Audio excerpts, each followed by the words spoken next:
Good evening to all the participants. I welcome you on behalf of Madras Tax Bar. Today, before we start with this session, we received a sad news in the morning that mother of His Lordship Justice P.S. Sivanyanam, Mrs. Bagam Priyal, has passed away.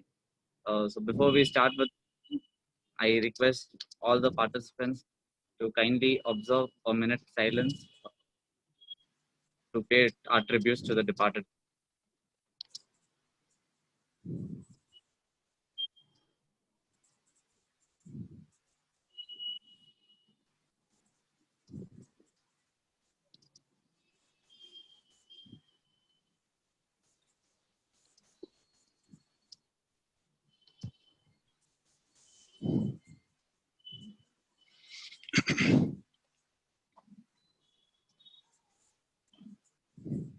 Request Swaminathan sir to kindly tell a few words before we start. Sorry to inform that Mrs. Bagam Priyal, wife of Dr. T. Subbaya and mother of Honorable Justice T.S. Sivanyanam, passed away today morning. And the cremation has taken place by around 4 o'clock in the Bazanagar cremation. So it is a very sad news to hear that. And on behalf of the Madras Tax Bar as well as myself, our deepest condolences to Honorable Justice T.S. Sivanyanam Ji. And it's a very sad news we have heard, and in fact we have received the message from the Madras Bar, Madras Tax Bar, Madras Bar Association stating that there will be restrictions for the people to pay homage and other things. So it's a very sad news on this one, and we have observed the silence for a minute. So we will just observe 2 minutes silence so that it will be better to give a respect to.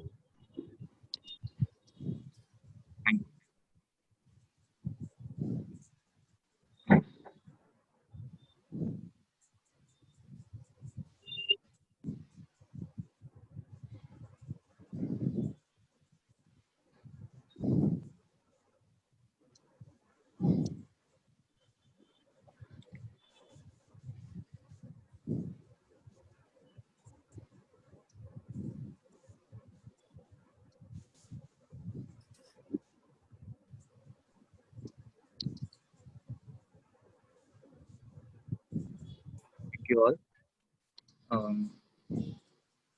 So today we have a very V.S. Jaykumar sir, who will be taking a topic on intricacies of rules of interpretation related to arbitration law on arbitration.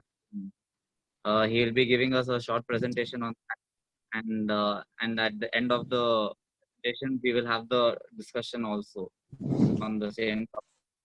And as usual, we will any queries with regard to the topic today. You can raise your hands or you can put in your queries in the chat box. We will take up one by one. So thank you very much once again for joining us, and I hand over the session to Jaykumar sir. Over to you, Jaykumar sir. Thank you. Yeah. So friends, I wish to dedicate this lecture to the departed soul today as a mark of respect, because he was a very noble soul to have departed from this world. This topic I have chosen to address Madras Tax Bar as a matter of just for a change.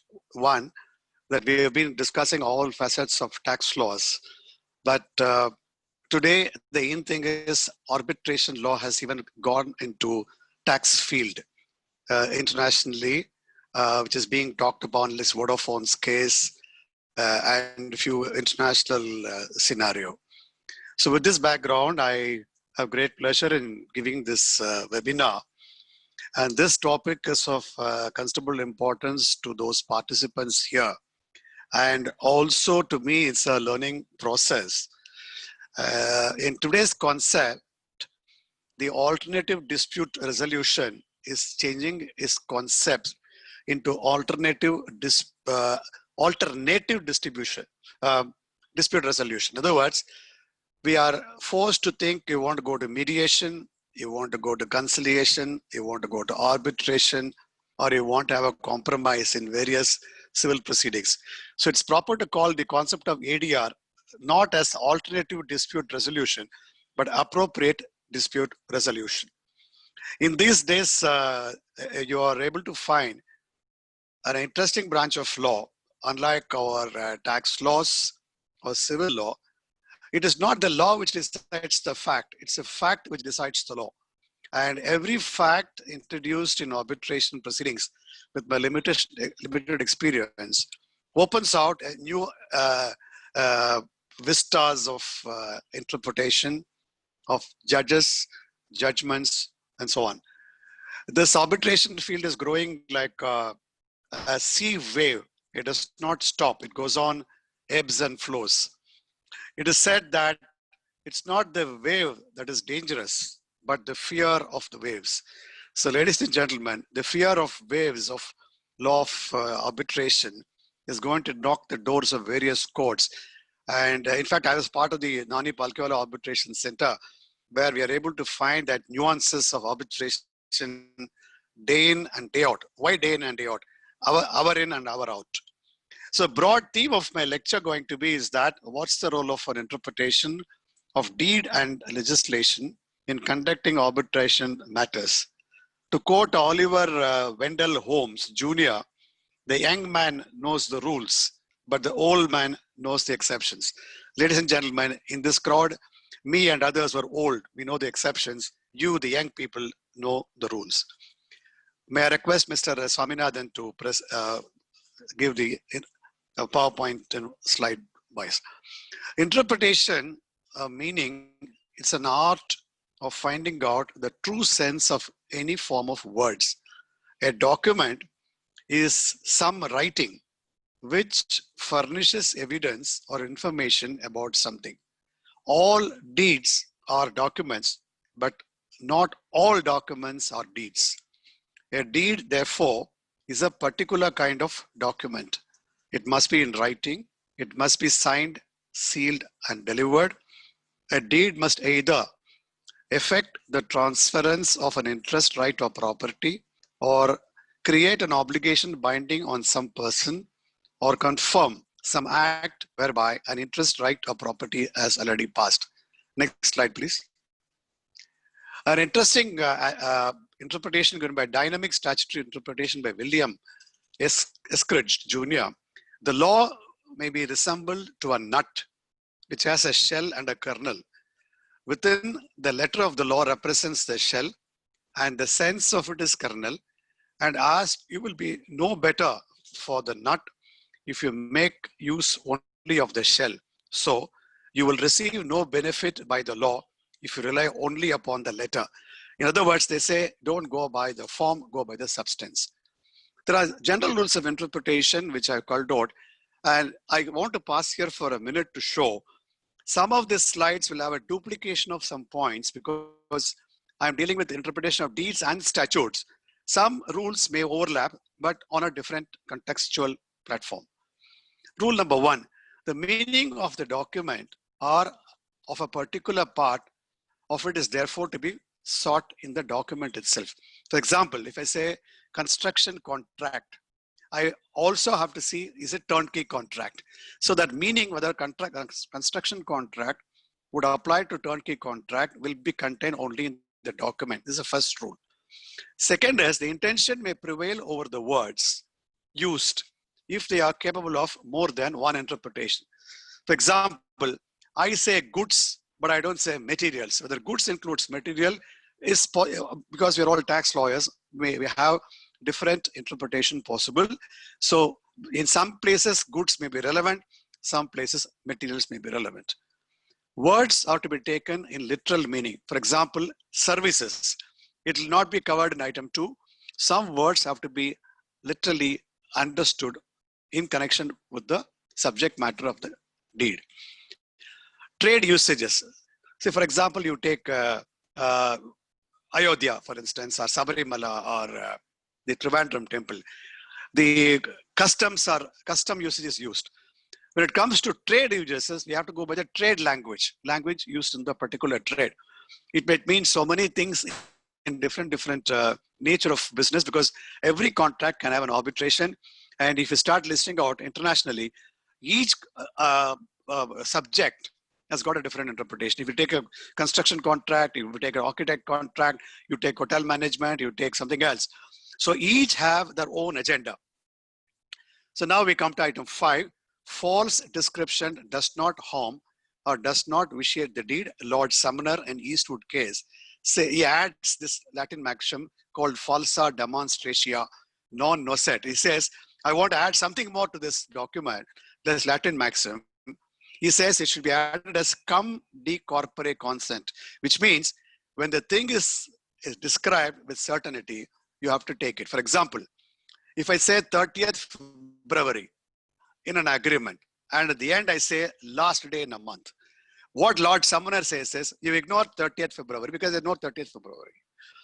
When you say last day in a month, that contract has to be honored. Then go to the right side. Literal meaning depends on the circumstances of the parties involved. Similarly, in some cases, like in Godra's case, Supreme Court says, when can you let in extrinsic evidence, which I'll discuss later. Item 8, interpretation should facilitate that the contract is made workable to avoid unreasonable result. Supposing I say, throughout the year I must work. Does it mean non-stop?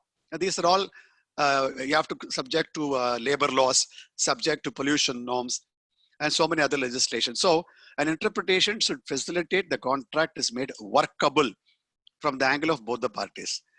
Then the deed has to be construed as a whole, which means schedule, which means protocol, exchange of letters, supplementary agreements, and so on. The last one, of course, is just some generous rule, which I'll come to later, which applies to documents as well as statutes. Next slide, please. The expression of what is implied has no operation in agreement. What is implied has to be inferred. What is specified should be honored. Generally speaking, an expressed grant of a right or liberty does not the implication of the law. Supposing I say that you continuously use this particular place, this is a grant of a right. It does not mean there is an automatic, I get a right under law, but it's governed only by the contract. Similarly, expressed stipulations will oust the implication of any provision to the same effect.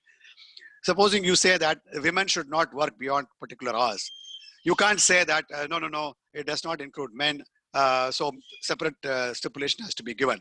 When it is clearly ousted out, women are out, then men cannot use that as to support their argument. On the right side, expressio unis est exclusion alterius is another Latin expression. Expression of one person or thing implies the exclusion of other persons. When I say three-wheeler, a person or thing implies the exclusion of other persons. When I say Indian, that means other than Indians are not included. When I say foreigner, but aliens are not included. When I say non-resident Indian, the person of Indian origin may not be included. So these are all depends on the terms of the agreement. The contra preferendum rule, words are to be construed in the case of doubt against the person or party who use them, provided this construction works no wrong. Supposing I say I am working under so many feet down the sea. So it has to be construed based on that statement made by me. But if I flout those norms, that construction has to be used against me. Next slide.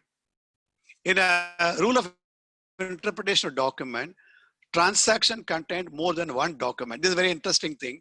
A document can refer to another document, to another document, to another document, which can be not necessarily a direct connection, direct nexus, live nexus, and so on. But it can have a supplementary nexus, supplementary collateral effect on a case-to-case basis. For example, you say subcontract as against sub-agency. So you can, the parent document being same. So some portion can apply to subcontract, some portion can apply to sub-agency. Variations made indeed by the court. For example, Supreme Court in one case, just give an anecdote. You will find that in Mount Road, you have the Buhari Hotel. When the case came before Justice Fazal Ali, he suddenly shot off and said, oh, this is the place where you can get Hyderabad biryani in Chennai. I'm talking about 1970s. If you close this particular Buhari hotel in Mount Road, you will not get a Hyderabad biryani in Chennai. So he called the landlord and the tenant immediately open court. He hiked the rent by 10% and completely changed the document. No, there is no mediation. There is no arbitration, nothing. Civil suits were withdrawn. It's only on whims and fancies in Supreme Court. This is very common. If you see the mentioning time Supreme Court at 4 o'clock, you'll find all this interesting offer from the court, acceptance by judges, and with no paper, not even numbered. And court order follows the numbering. Then evidence to explain patent ambiguity and evidence of intention to resolve latent ambiguity. These are all where you have to call for evidence to find out what is patent ambiguity and what is latent ambiguity. There are a number of examples you can give. For example, you can say a bottle opener. Does it mean, what is the bottle opener can be a patent ambiguity. And what is bottle opener you can define by a design. The next rule is intention may prevail over words, unexpressed intention. So these prevail over the words which is given. Again, you can say million. When I say million, does it mean 10 lakhs? It's obviously 10 lakhs in Indian context, 1 million in US context. On the right side, you have the evidence of user can be an external aid. A certain inaccuracy, uncertainty, and election means option, can be used by the arbitrator to find out what exactly is the content of an agreement. The exception clause are called fraud, misrepresentation, and what we call four-corner rule. It's given by the Odger's interpretation of statutes, where a person has not performed a contract in the way intended, but has gone outside the scope of contract, an exception clause may be ineffective. In other words, this out of the box way of doing certain things, which if it is incidental, the arbitrator can consider. If it's beyond the scope of the contract, according to Lord Scutton, this is out of the arbitration norms. Next slide, please. Ordinary words must be given their ordinary meaning. Technical words, the technical meaning. For example, Docomo. Docomo was the internet connection which was introduced by the Tatas. It is do communicate more often. So if you see a book called Thomas Friedman, he uses the word Docomo. What is the meaning of Docomo? If you don't know what is Docomo in an international internet arena, then you are completely out of the world. You don't know what is a technical word in that field. So if you are at a particular field or a branch of a subject, you should know the technical words in that subject. Then you have the Transmission Corporation case of Supreme Court 2018. The relevant factors to consider are all surrounding facts and circumstances, including correspondences exchanged to arrive at the real intent of the parties. The original intention of the parties were looking into business efficacy in order to produce the intended results. So they evolved something called business efficacy test, which I'll elaborate just below. So you have to look into all surrounding facts and circumstances, correspondences, emails in today's context, and even WhatsApp messages as of Supreme Court recognizing such communication in order to ascertain the original intention. Then technical terms have legal meaning. For example, the agreement says sine die, or it says ex parte. These parties may not know, but as judges and arbitrators, you should know the legal meaning of what is sine die. Words construed against party using them. Some words can be used against the party if it's not supported by any documentation. Similarly, void and voidable terms. It is, in other words, avoid or avoidable terms. A particular terms can be avoided or cannot be avoided. The arbitrator has to decide. If it is void, then the whole contract goes. If it is voidable, you must call for information. The next is doctrine of Cypre, which you know. Some portion of an agreement can be severed. This is called doctrine of Cypre or Cypre or Cyprus. It is could be applied to ordinary contracts, financial contracts, even trusts, for example. Then you have the Nabab Power case of Supreme Court 11 SEC. 5 tests of business efficacy is outlined. 1, it must be reasonable and equitable. 2, it must be necessary to give business efficacy to the contract so that no term will be implied if the contract is effective without it. 3, it must be so obvious that it goes without saying.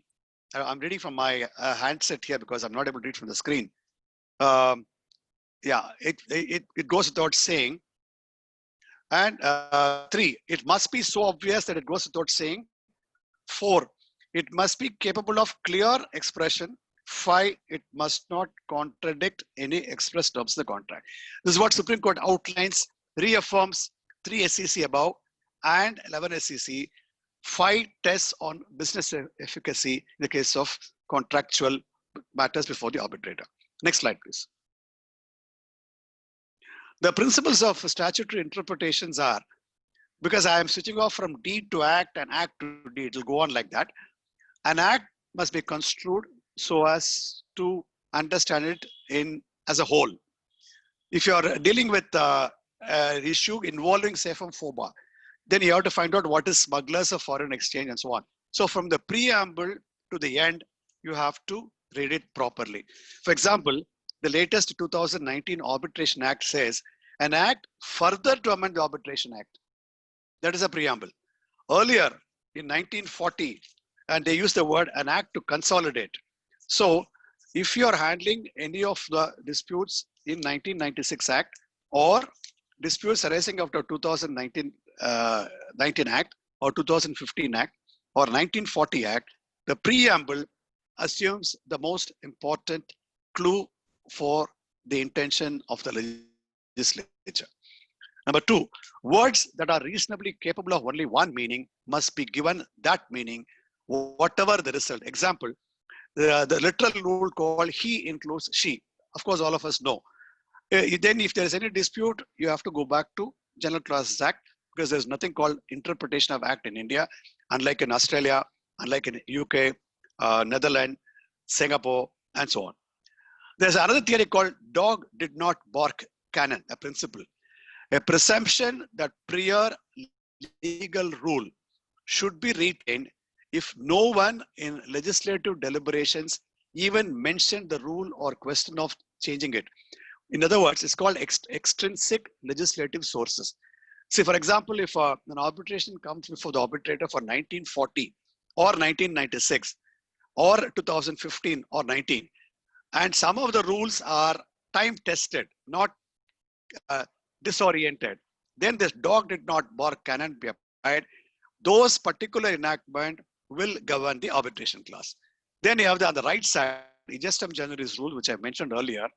When a list of specific items belonging to the same class is followed by general words, for example, cats, dogs, and other animals, the general words are to be treated as confined to other items of the same class, in this example, to other domestic animals. It's not wild animals. So similarly, on contract, you may have under interpretations of a technical subject. Then you should have the Igestem Generis rule invoked.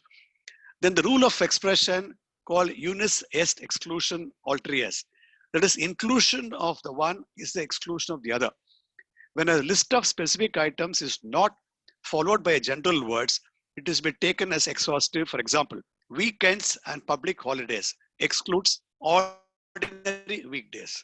So when you're invoking this rule, when the agreement says I will not work on weekends and public holidays, it means ordinary working days or weekdays are not excluded. Next slide, please. How to read a document, how to read a deed. Intention of the parties should not be defeated by giving to strict meaning in the words used in the instrument. For example, if an arbitrator is to decide a case on a trustees and successor male offsprings, so he cannot say that I will not consider the trustees or successor who have a female offsprings. You cannot say that. So that is where again he has to have the strict meaning given used to the instrument. If there is a difference between the words and figures, the written words will prevail. If there is a difference between printed and written words, the written words will prevail. The logic is, before signing, if they notice that there is a variation, the written words is ultimately the end. So they can initial and then regularize it. On the right side, inconsistency between two clauses other than a will, the earlier part shall prevail. In the case of a will, the later clause will prevail. I repeat, of course, an arbitrator, some situations, or a mediator can have to recruit a certain will as a testament.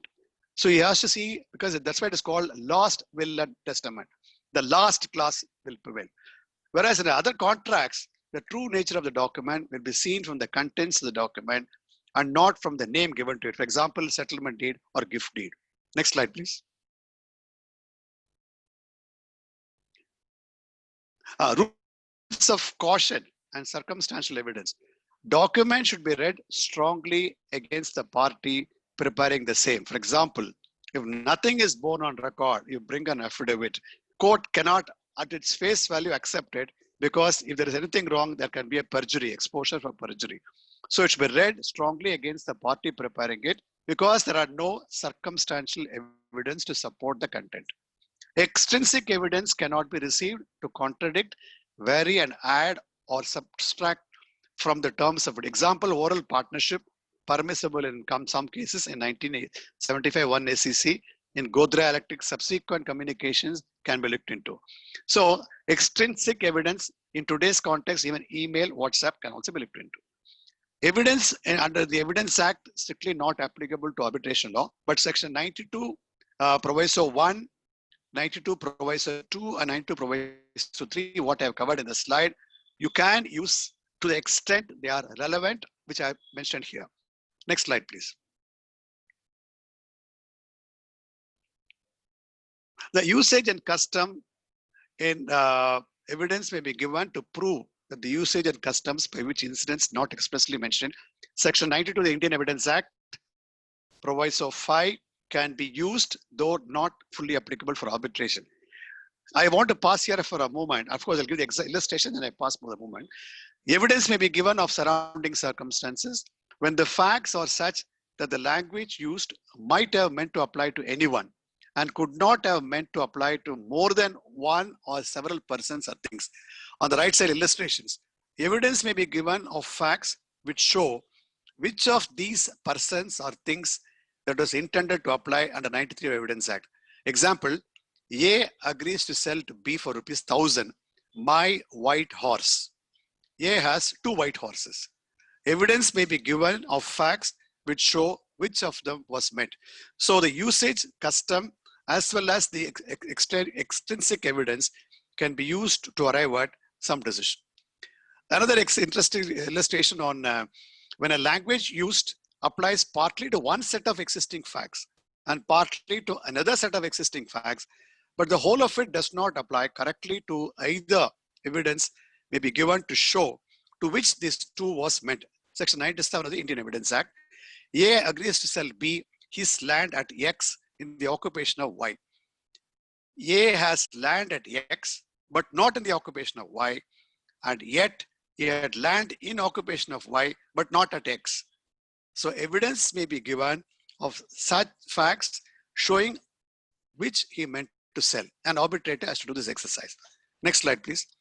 There are interesting doctrines in the arbitration law, which are, first one is party supremacy. I want to pause here to show party supremacy is the basic structure of arbitration law. You all have heard about forum shopping. It is permissible in arbitration law. You all know that law is supreme. In arbitration law, the parties can decide what rule will apply to them. That's why under Section 8 of the Arbitration Act, the party supremacy is the most paramount.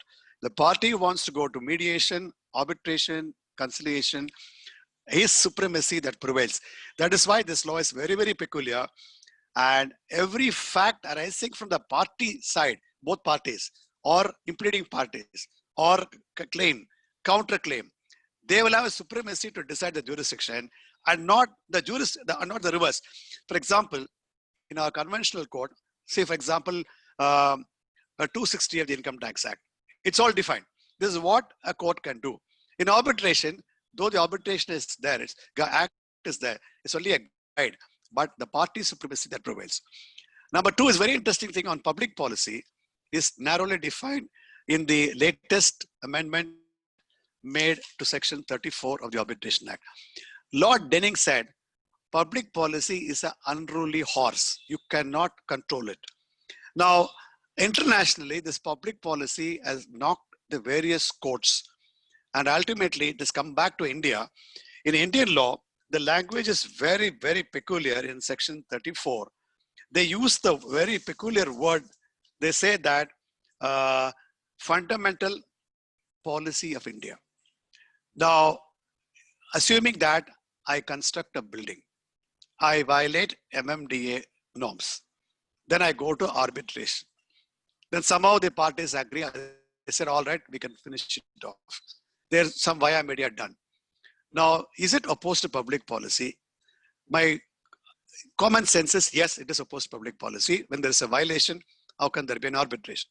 Now, if you see the language of Section 34 latest, it should not be opposed to fundamental policy of India.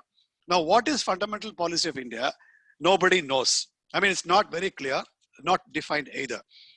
Similarly, they also use one more clause in the same act, most basic notion of morality or justice. If there's any violation of these most basic notion of morality or justice, then it is opposed to public policy. None of these words have any definition given under the Income Tax Act or any other law, or even excise, or even General Clauses Act, or even judgment of the courts. Recently, there is an interesting case of international this thing on Ranbaxy of case, which went from Delhi High Court to Singapore Court, came back to Supreme Court, went back to Delhi High Court, went back to Singapore Court. Finally, Singapore Court held in favor of the Daiichi company, and Ranbaxy to Sardarji. That's the case. It is there in every journal, on every website. You will know there is an observation of the Supreme Court in Singapore and the Lower High Court. They went to the extent of saying Indian lawyers do not know the meaning of the word public policy as prevalent in Singapore. It is there in the lower court judgment. Luckily, in the Singapore Supreme Court overlooked that observation. They finally decided in favor of Daiichi, and these two Sardar brothers lost the case. So it's an interesting exercise. If you find time, please go to the website and read this Ranbaxy's case. You will know a lot of things about public policy. The third concept is Section 29A called ouster of jurisdiction. This is also a very important thing. Courts have got time frame given. Once the time frame is over, the jurisdiction is ousted. Then you have a concept called competence. Competence is it's a German word. In ordinary word, it is competence, C-O-M-P, and competence means the court has power, competence, jurisdiction to decide the case. And the Act as reinforced in Section 11(6) by 2015 amendment, this very concept as part of the Indian arbitration law. Because of this new amendment, it overruled Patel Engineering's case and Master Construction and other cases. This was highlighted in one of the lectures of Justice Indu Malhotra of Supreme Court of India. Now, today we are talking about fast track arbitration as a mode of disclosure, where the arbitration dispute could be resolved on the basis of documents only. It is not taken off fully. In this virtual hearing is likely to come shortly. Then, like in civil law, you have the examination in chief and cross-examination. I want to pause here for a moment. If you are an arbitrator who is not a lawyer, you do not know the intricacies of examination in chief and cross-examination. If an arbitrator is a retired judge or a lawyer, they unfortunately think it's part of the court proceedings, with shortening off their way of conducting the proceedings. They also very well know that certain provisions of other enactment cannot apply. So a caution is to be taken. If there are more than one arbitrators, one lawyer knowing laws, other non-lawyer, and the third one happens to be some engineer or whoever it is, this examination chief and cross-examination plays an important role. Some talks of technicality, some talks about law, some talks about common sense. Then you have interim relief judgments I've given you, where the court have said even after interim relief is given, you can raise the dispute under the arbitration law. The last item in this here is anti-arbitration injunction. Is a very famous concept picking up internationally. And there are interesting judgments in civil law, which I think separate day it will take to discuss. Next slide, please. Some common expressions used in arbitration jurisprudence is ex parte, of course, all of you know. Lex orbit in section 20 of the Act. This is a very controversial thing. Say, I am sitting in my house. Then it is a seat. The venue is all of you listening to me. Venue is the meeting. So there's a controversy under section 20 of the Arbitration Act internationally. What is a seat and what is a venue? And you all know, all of us are practicing lawyers. If you have a case in the Madras High Court jurisdiction, the Madras High Court law will apply. But I have one sitting in Madras High Court, next sitting in Karnataka High Court, third sitting in Delhi High Court. The seat of arbitration is different places, but the law of arbitration is Madras High Court. A venue of arbitration is Madras High Court. So every book you take under the arbitration law journal, you will find interesting controversies in this. Every second judgment in Supreme Court overturns the earlier one. That's why this branch of law is very exciting, because even today, nobody knows what is seat or what is venue under section 20 of the Act. The next concept is lex mercatoria. Arbitration clauses based on usage of trade equity clauses. This I'll elaborate later. The non stay clause, which you all know. Qui time injunction is a very interesting concept by which it's an English law concept introduced into the Indian jurisdiction. Qui timet means because he fears. In other words, there must be an immediate threat to do something. So he has to rush to the court saying that if you proceed in arbitration, I'll have a problem. So I want to file a suit called quia timet injunction. This is very popular in arbitration law.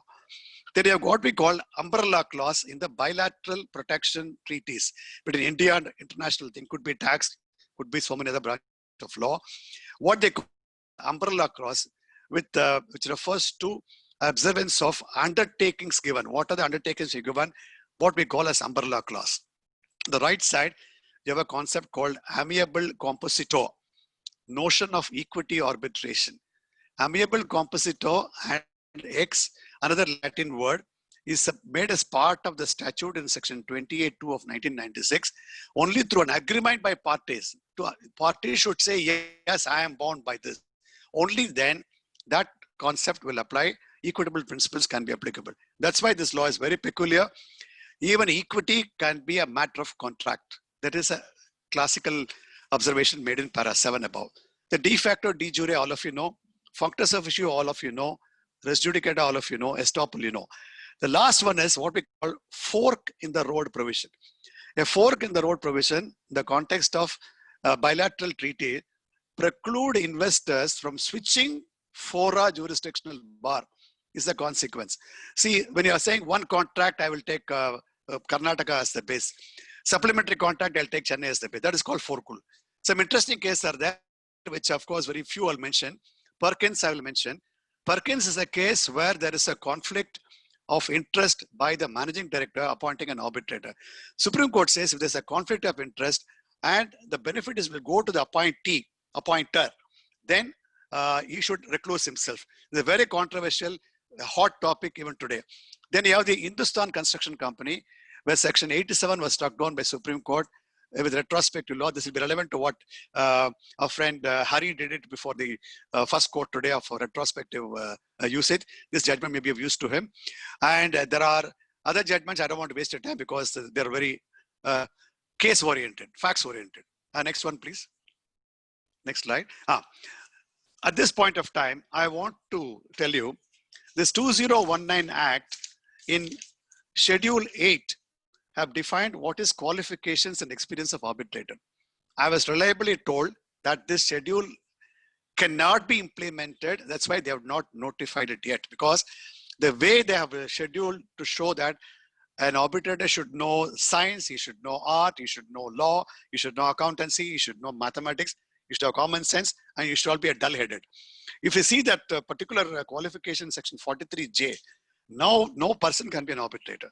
Luckily, the government has not notified it. So I have listed out what is the characteristic of a mediator as per William Smith. 1, you must have a patient shop job. Job is a person in Bible who is supposed to be having real patience. And incidentally, patience of a job is also a pun. In the job, you must have that patience. Number two, sincerity and building characteristics of the English person. Third, the wit of the Irishman. Four, physical endurance of a marathon runner. Five, the broken field dodging abilities of a halfback in a football field. Six, the guile of Machiavelli, who can be cunning, who can be good, who can be honest, who can be dishonest also. Seven, the personality probing skills of a good psychiatrist. Eight, the confidence retaining characteristics of a mute. Nine, the hide of a rhinoceros. 10, the wisdom of Solomon. Next slide, please.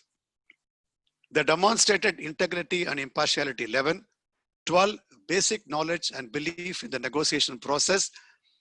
Firm faith in voluntarism in contrast to dictation.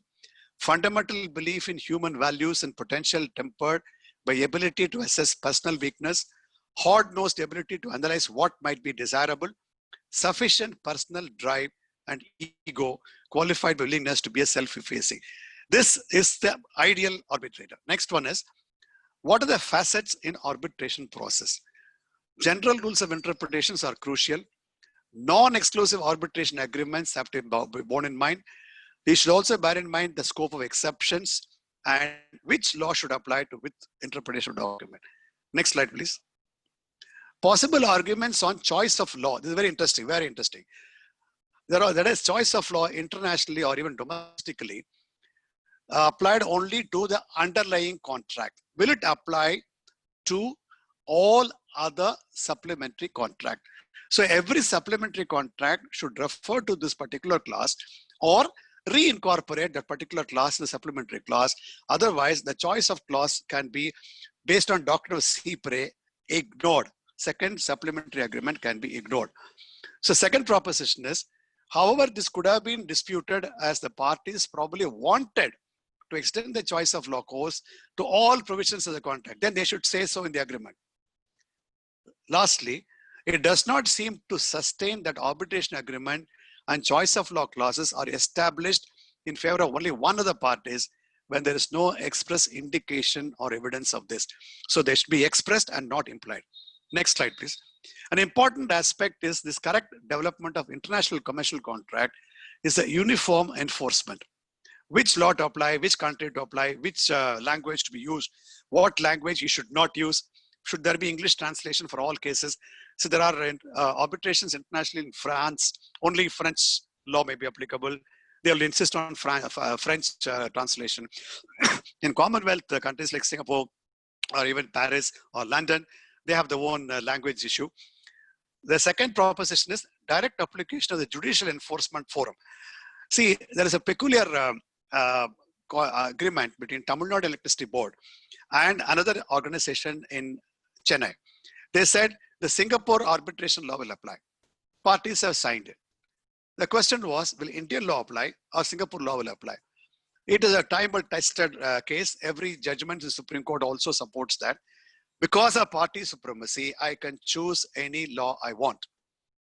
I can choose any forum I require. Is it opposed to public policy? Is today's test. It is not the test in the yesteryears from 1940.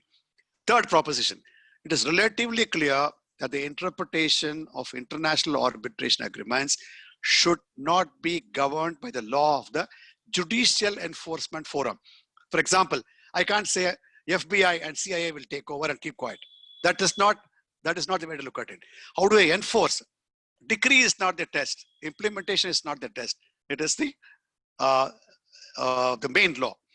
Last proposition, if a national law is to be applied, the interpretation of an international arbitration agreement should generally be subject to the law applicable to the existence and substantive. I'll pause here for a moment. If you happen to read the Ayodhya judgment, there is an interesting discussion of private international law and public international law. Kindly read it. In Ayodhya judgment, surprisingly, they talk about ship, foreign flag, which will apply. Now, since most of us are income tax lawyers, I'll give you one small example to prove. If in Kerala, they've abolished joint Hindu family.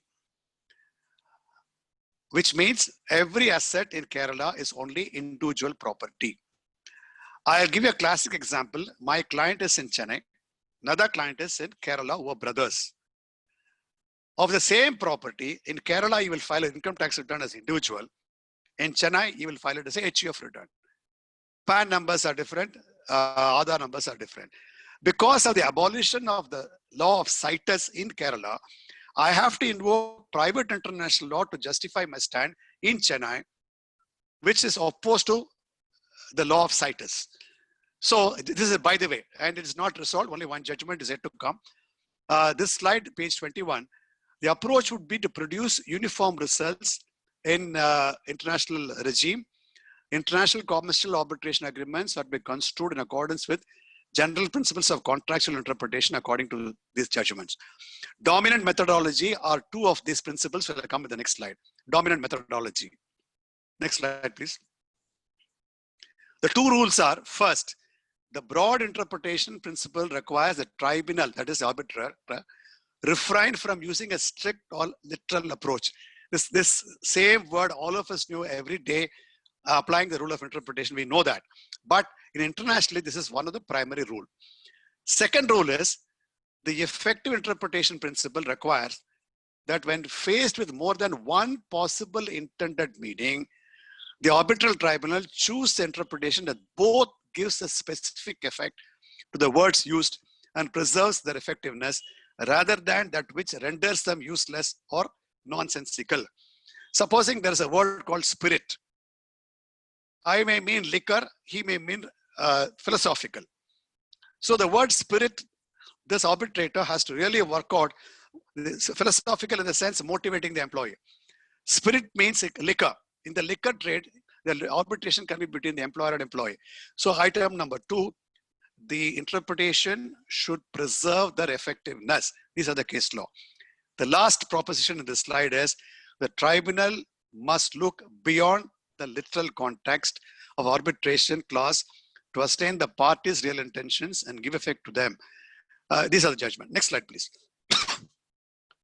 Andhra Pradesh High Court in 2015, in the case of Madhusudan Rao and Ravi Menon, as Justice Ramesh Ranganathan, who is the Chief Justice now, this guy is shortly retiring. I don't know, I think it's in Uttaranchal somewhere. They have laid down an interesting test checks of all this thing. Taking advantage of the principles laid down by the Supreme Court in a number of cases, this Andhra Pradesh High Court says, intention of the parties to be gathered while interpreting clause and agreement, which all of us know. No doubt, the courts are bound to interpret a document or clauses in a document if the language used in the clause document is ambiguous as per settled principles of interpretation of document. So if the language is ambiguous or unambiguous, whether the interpretation will weigh or not, this court has given one ruling. Next slide, please. Something called principle of effective interpretation of law and deed. Both are involved in this. Principle of effective interpretation mandates, it is an international, in Switzerland, for example, in one of the cases, Supreme Court in Switzerland said, an arbitration clause said unambiguously referred to arbitration, but mentioned 3 possible set of rules to be followed. They said, you cannot do that. You say one rule, stick to the one rule. Second judgment of the agreement only stipulated that the arbitration should be undertaken in a third country. They have not said which country. Again, that failed under the International Court of Arbitration Association. Third judgment of Hong Kong, which upheld the clause saying, as to the reference to non-existent arbitration institution and rules, the whole contract fails. Supposing I simply say Coimbatore Chamber of Commerce, I don't know whether it still exists, or Cochin Chamber of Commerce. If the agreement contains that when there is no Chamber of Commerce, according to Hong Kong High Court, whole clause misfires.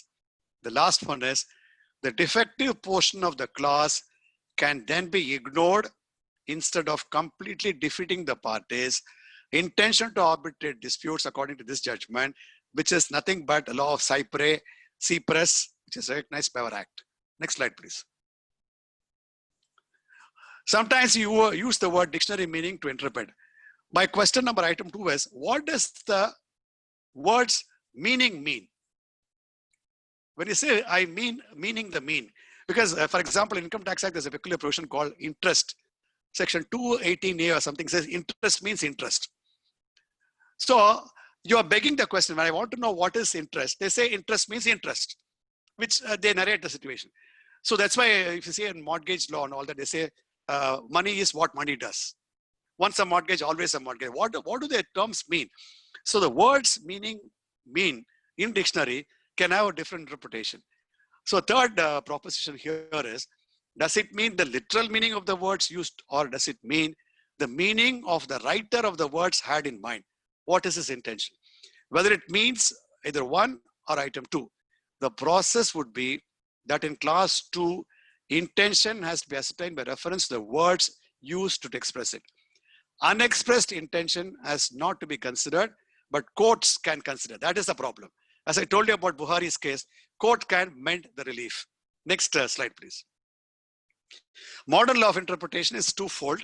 One, to ascertain the intention as expressed in the words. Again, the same thing comes to consider what the parties intended to have said or ought to have said, but did not, either because they never visualized such a state of circumstances arising or for any other reason. For example, we have this construction contracts. There's something called right to sky, which we used to learn sometime in 1980s and 90s. Right to sky means if the FSI is increased, the builder will have a right to construct on top of your building. The right to sky concept was questioned on the ground. Where is the undivided portion of the land? So some of the builders used to have a lumbar room in any construction of 3 floors and 2 floors with the right to sky, because they have a right in the land of a lumbar room. This was the planning given by some of the civil lawyers and the land registration lawyers. Then the next proposition is, the task of interpretation would be easy if it were just to discover the intention of the parties as expressed in words. But the task of the arbitrator is to ascertain what the parties would have said or what they would have intended if the point had been considered by them of the time. That's why this branch of law is unique. I'll tell you, if they use the word only in a wrong place, there'll be a meaning. For example, if you say an arbitration in Delhi only, that means only Delhi. I'm sorry, Delhi only. If you say only in Delhi, and in Delhi if there is a riot and I have it in Calcutta, have I violated the rule or not? The word only, if it is if it put in another context, the place where to have the sitting will be decided by arbitrator only. So the one word called only can have 3 different meanings in 3 different places. So slide 27, presumptive intention, any attempt to interpret the terms of document based on presumed intention is described as courts endeavoring to achieve what the devil failed to do, as devil does not know the intention of a man. So if the interpretation is that you don't know what is the intention, you can't go by presumed intention. See, if a man leaving a will and the last minute he utters a word, it has happened in one of my cases. He said, I don't know any of the persons in our group called Srinivasan. I'm using the word Srinivas. In the will, he said, Srinivasan HUF will take this property. On that day, Srinivasan never got married. Then that man died. After a few months, Srinivasan got married, but he did not get a child. So he got married second time and he got a child. The question was, which Srinivasan's into undivided family will be the beneficiary and the legatee? So what the devil failed to do, the devil does not know the intention of a man. I mean, very difficult. Finally, we went into the Samadhan scheme and sorted out the problem. Number 2 proposition, it is clear that the courts has to ascertain the intention based on the language. Time and again, the courts have laid down certain principles. There are no statutory rules to interpret any document in India except General Clause Act. But based on the settled principles, courts are interpreting. Rules of interpretation, mere working rules or guidelines are not binding on the courts of law. That is why Justice Sabyasachi Mukherjee says, the law of precedent is like using a mountaineer's rope. Every knot he holds and goes up, it is a different precedent altogether. So doctrine of precedent is only a guideline. It is not a doctrine itself. In fact, I have an interesting case. If 2 judges of the Supreme Court says X proposition, and the 3rd judge says Y proposition, and if the judgment is overruled, whether all the 3 propositions are overruled or not. It's an interesting point, which I'll discuss later in some other context. Yet they have some sanctity. They have been deduced from the judgments. And the last proposition is what we call like Maxwell's Miyamsa's rule of interpretation. There's something called Odger's construction of deeds and statutes, which is very famous. Next slide, please. The Supreme Court said in Delhi Development Authority that Odger's rules, known as Golden Rule of Interpretation, are judicially recognized in India. What does this Odger's rule say? 1. The meaning of the document or a particular part is therefore to be sought for in the document itself, number 1. Number 2, intention may prevail over the words. Number 3, words are to be taken in the literal meaning. Number 4, literal meaning depends on the circumstances of the parties. Number 5, when is extrinsic evidence admissible? The Godra judgment. 6, technical legal terms will have that legal meaning. 7, therefore, the deed is to be construed as a whole. Apart from the said 7 rules listed by Odger, it will be convenient to list out the following rules from other judgments. Next slide, please. Same words to be given the same meaning in the same context.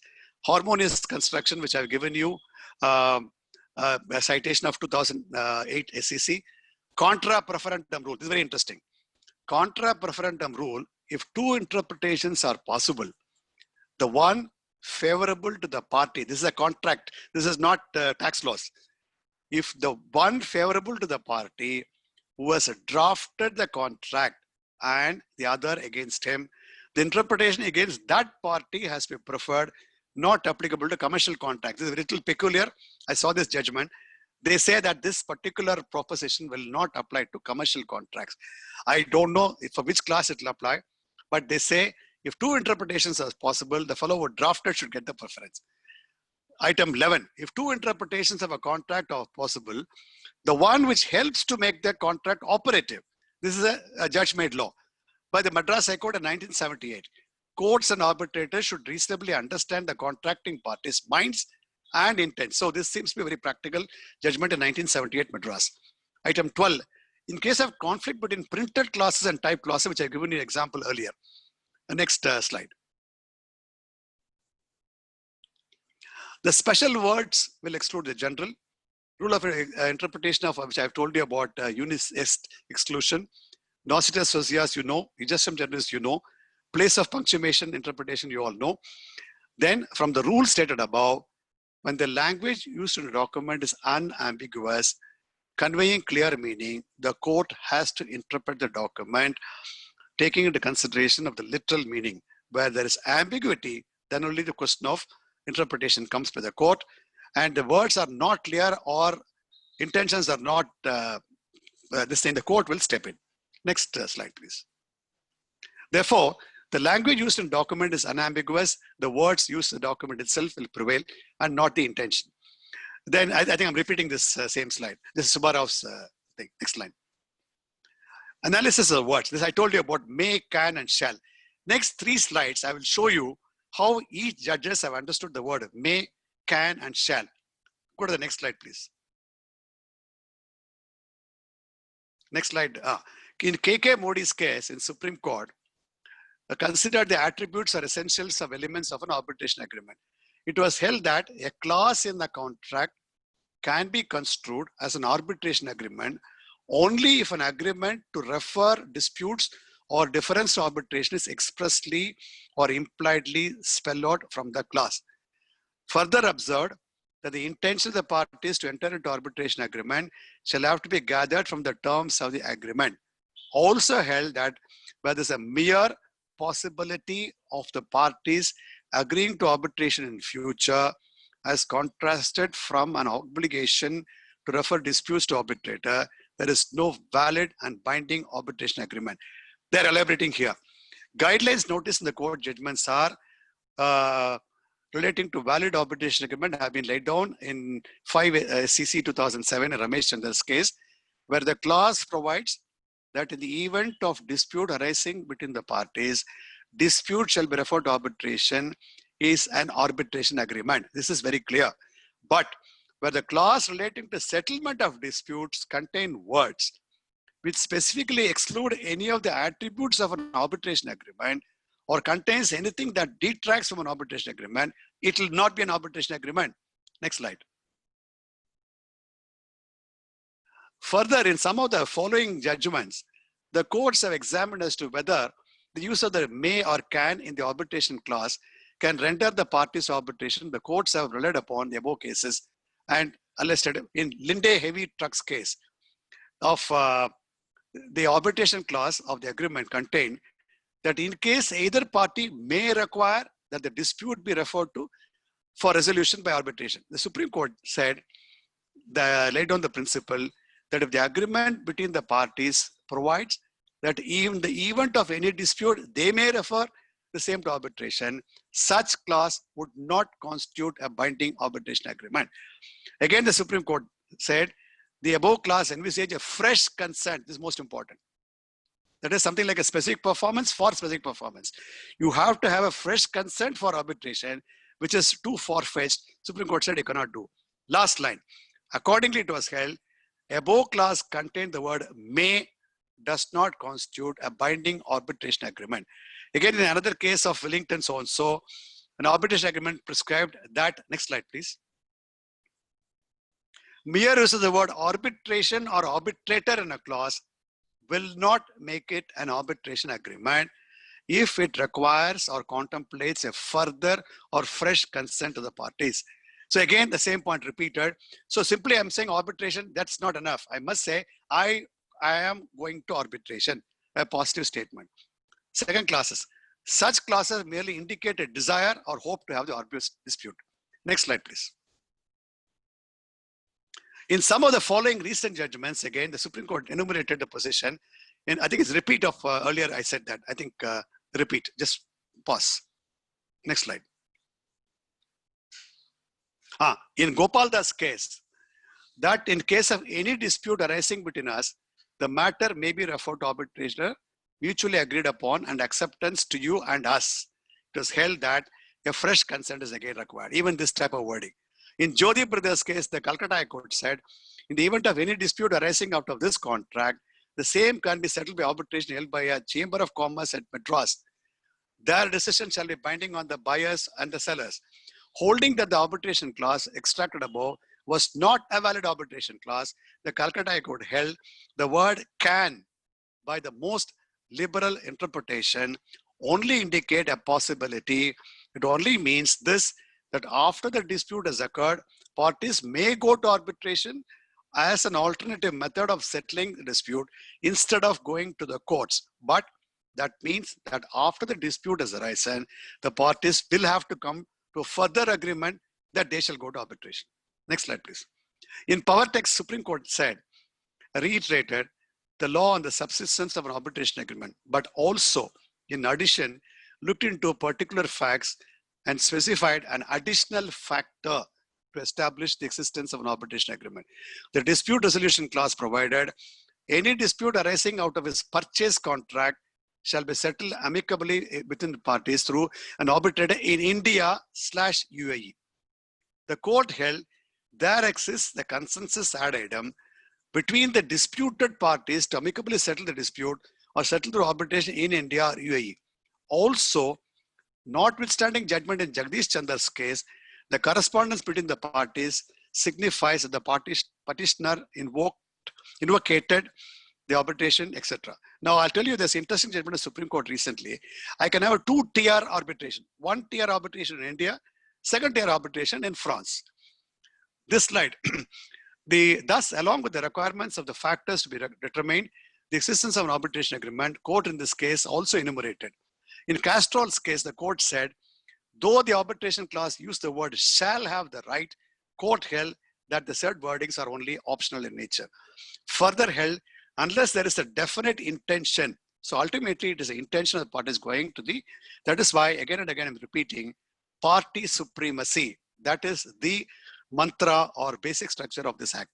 And lastly, in Avante Garde's case, the court has held arbitration dispute, if any arising out of this agreement, shall be subject to the exclusive jurisdiction of the courts in city of Delhi. Now let's see what Supreme Court says. Next page. In Delhi High Court held that the above clause merely uses arbitration in the heading of the clause. However, in the main body of the said clause, completely contraindicates the existence of any arbitration agreement, since it provides that disputes, if any, arising out of agreement shall be subject to the exclusive jurisdiction of the courts in Delhi. It was held, the court in the present case, the main body of the clause does not even contemplate. Then the last submission is that the submission of the petitioner that the word may used in clause aforesaid has to be construed as shall was rejected by the court by observing that the parties have used shall and may at different places in the dispute resolution. I'm telling you in short, if you are not careful in writing these 3 words, please take me to arbitration under the Arbitration Act. You seem to be in a fix. Now I'll show you the UK court and UK courts and US courts. Addressing the question, hold that language providing that a party may submit a dispute to arbitration requires mandatory arbitration and not just permissive. The courts held arbitration clause mandated arbitration because if it did not, earlier one. If it did not, it would render the clause meaningless. Proposition number 2, court decisions holding that arbitration was mandatory once demanded by either party, even though arbitration clause used the word may. These are the following cases. Lastly, arbitration clause have to be given the broadest possible interpretation. This is what the English court says. Next one. In view of the above discussion, it is clear that presently Indian courts have the conclusive view that an arbitration agreement is to follow the well-settled principles whereby the specific and direct expression of intent of the parties referred to arbitration proceedings are clear and precise from the language and terms of the clause in the agreement. This again, I repeat, it's party supremacy. Second proposition, the words used in disclosing a determination and obligation to go for such arbitration proceedings would then make it a valid and binding agreement. Lastly, whereas any agreement or clause in the agreement requiring or contemplating a further consent or consensus before a reference to arbitration is not an arbitration agreement, but an agreement to enter into an arbitration agreement. In future, such agreements would not be a valid agreement. This is the crux of the whole discussion. There are certain tidbits I want to tell you about the Permanent Court of Arbitration verdict. The arbitration will not hit the exclusive economic zone. You know that. The latest Italian marine case in this morning, Supreme Court also said, we will exonerate you, provided you pay huge compensation. Chief Justice told them, you bring a blank check, we'll tell you the amount, you write and give it to us. Then they said, is it 1 crore we already given to the other party? Supreme Court said, if it should be a reasonable amount. Then the second proposition in this slide is Article 56 of UN says, every country has sovereign rights within the EEZ, including the right to exploit natural resources, living or non-living. In this case, it's a fishing rights. On the right side, shooting took place in 2012 within the Indian economic zone. Despite that, the arbitral tribunal came to the conclusion that Italy had not violated Indian sovereign right. This observation is given only in the context of specific instance of Enfico Lexi, an Italian oil tanker, wherein it held that a vessel can take action to protect itself from what assumed was an attack by pirates. Next slide.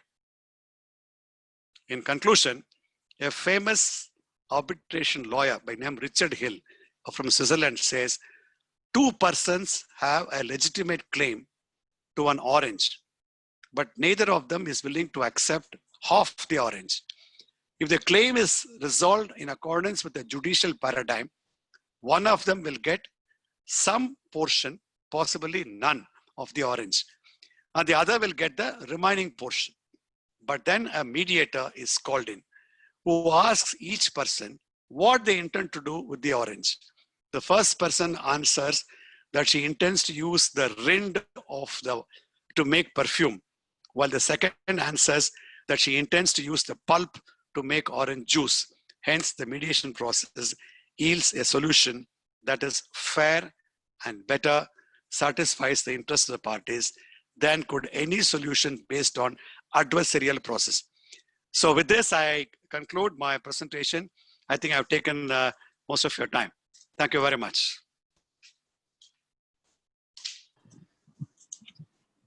Thank you, sir. It was indeed a very insightful presentation with so many judgments referred by you both our Supreme Court and international judgments as well. So to all the participants, if you have any queries or if there's any sort of discussion on this talk, you can raise your hands in the app, or you can put in your messages in the chat box. I'll unmute APS first. Sir, it was a very good presentation today. As you said, wisdom of Solomon. Today we saw the wisdom of Mr. Jayakumar. And my question is regarding your last conclusion, where the two jurists said about the process of arbitration. Your voice is slipping.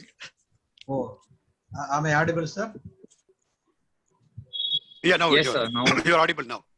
Yes. The last you said about the process of arbitration, where there was a legitimate claim from both for the orange. The one wanted to make a perfume and another wanted to make a juice. So your conclusion is neither of them can have the fruit. Am I correct, sir? then the arbitration is the solution. No, because it's leviable for GST. That's why. I think the situation will be an ideal example for advocates and also to the courts. And to the proposed judges. Yes. yes, sir. Any further queries? See, totally a novice subject, so people can have every judgment you see, every fact you see. I'll tell you a smallest example, there is no answer. When an arbitrator passes an award, who will keep the award? There is no clarity in the act. Now, only now they say we will digitalize it. Even now, the number of retired judges I asked, in fact, I asked Justice N.D. Balasubramaniam, who was a good friend of us. I said, when you pass a judgment, what will you do with the judgment? He said, I'll wait for a reasonable time. Then I said, what will you do after that?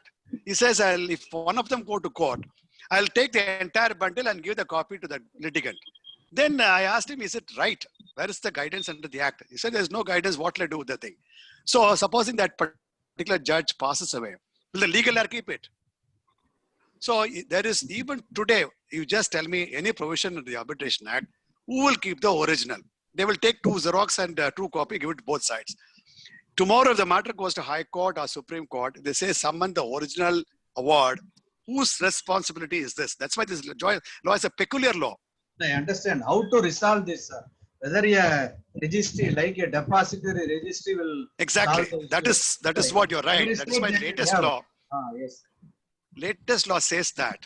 But the thing is, they say you can digitize. But where will you keep the original? No, not only digitize, somebody should be made as custodian. Say once the arbitration is concluded, the records must reach the registry, because arbitration is happening throughout the country. So for each that's why you are right. That's why you are right. The government is not thinking about institutional arbitration. Yes.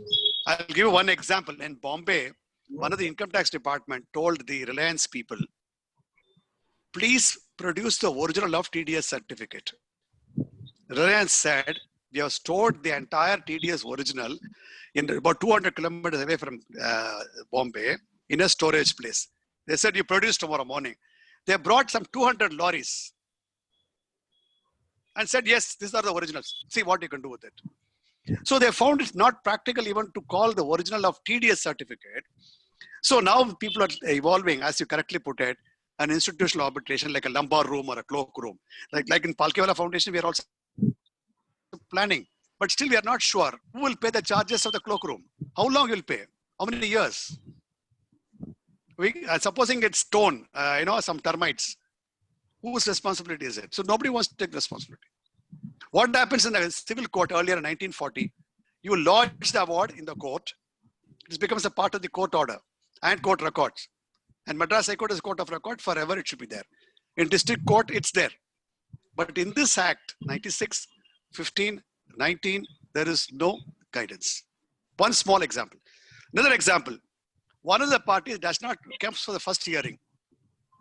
Does not come for the rest of the hearing. Now, arbitrator says, can I pass ex parte order? He says, please do it. But where is the provision? Now, of course, there are some provision. Wait for reasonable time. And the last time when he dictates the order, that man comes again. Now, he says, I can't hear you again. Then he says violation of natural justice. See the small thing. Where is the law we are talking about? Where is the fact we are talking about? Then one lawyer comes and files a wakalat with no stamp. Now, what do you do? There are no guidance. Of course, I also did a bit of arbitration. I told them, please give me an undertaking. You will give the stamp charges. But this is all friendly gesture. Yes, sir. So I think you are one of the trustees in Palkiwala Foundation Arbitration Center. So you can write to the Law Commission to bring the suitable amendments, sir. Sir, we have represented before AP Shah Commission. And you know the practical difficulties. At least we should have a registry at the immediate point of time, sir, to keep the records. The point well taken. We are represented to PP Rao Commission, represent to AP Shah Commission, represent to Sri Krishna Commission, we represent even in the Parliament. Till today, we are not getting audience. So that's the position. I'm sharing some information with you. So, Thank you, sir. Yeah. So Mr. Hari Babu has a question, sir, on regard to place and seat, place and venue. Hari Babu, sir. I think he has left the meeting.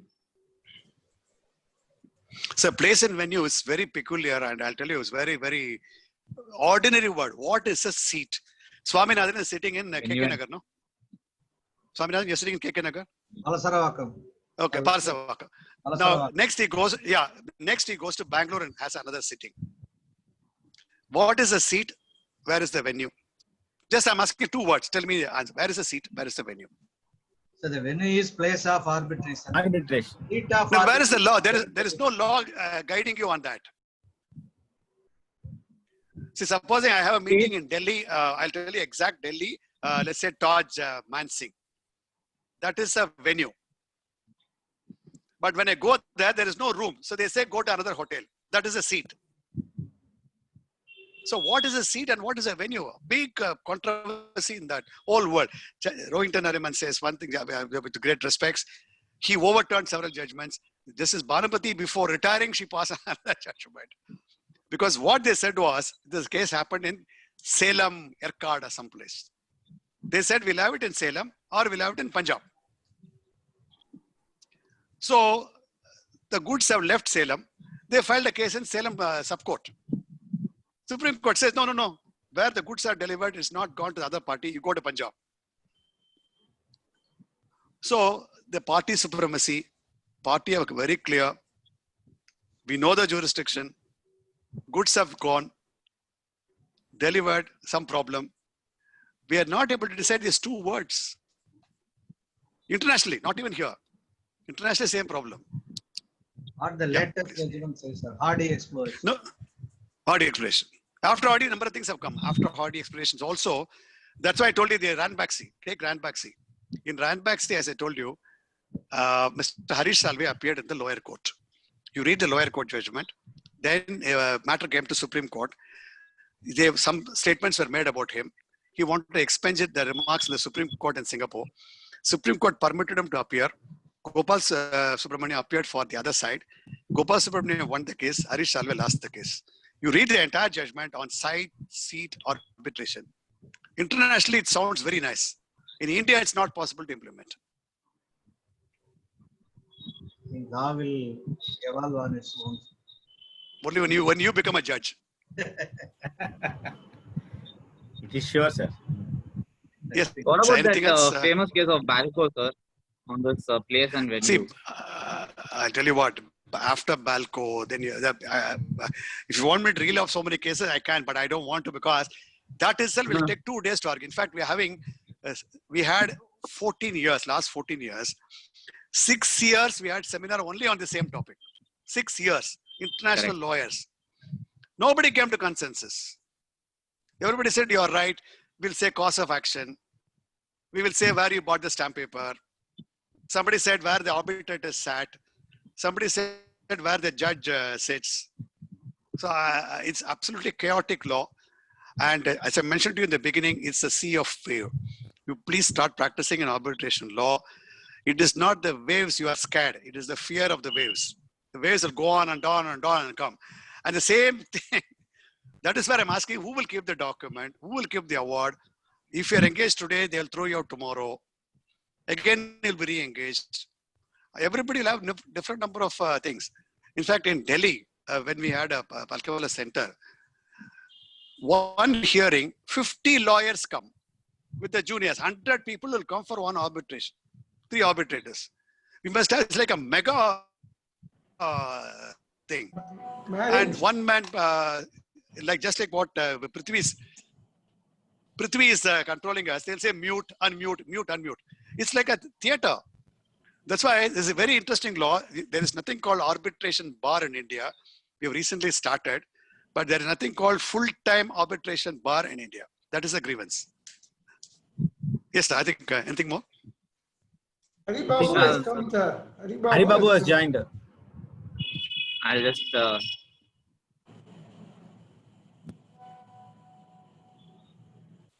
sir, I'm not able to see. The iPhone is Haribabu, I feel so. iPhone is Haribabu. Okay. No, his photo is also appearing. You know, I'm not in a hurry to deal with Haribabu, but I can say he is right to solve the problem. Sir, kindly unmute Haribabu. Haribabu, sir, please unmute. Yes, left. So this topic of arbitration that. is assuming importance in tax laws.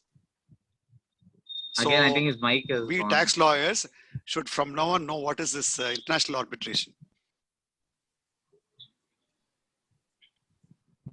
I think Chidambaram sir also dealt with the alternate dispute in income tax. Exactly. He Includes took all arbitration laws. correct, perfectly right. That's why bilateral treaty, it's called Yes. BIT. BIT is very important. 1 minute. Haribabu sir, kindly unmute. He's sitting in his seat, but the venue is different. Some difficulty in his phone, I feel so. Yeah. In fact,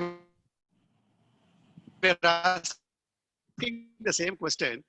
Virtual hearing, Justice Sri Krishna mentioned recently, if he sits in Delhi and another arbitrator Sir, Haribabu sir is here. 1 Singapore, minute. Sorry. third sorry, arbitrator is Bangalore. Yeah.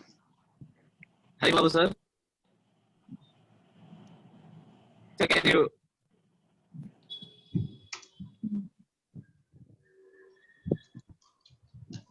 I think we'll have to. There's some There is issue some with difficulty. this. Yes, sir. Yes. Sorry, sir. Jaykumar sir, you can. I'm sorry to interrupt. You can. Yeah, continue. perfect. You carry on. No, I finished my presentation. I think, yeah. You please continue, sir. Yes, sir.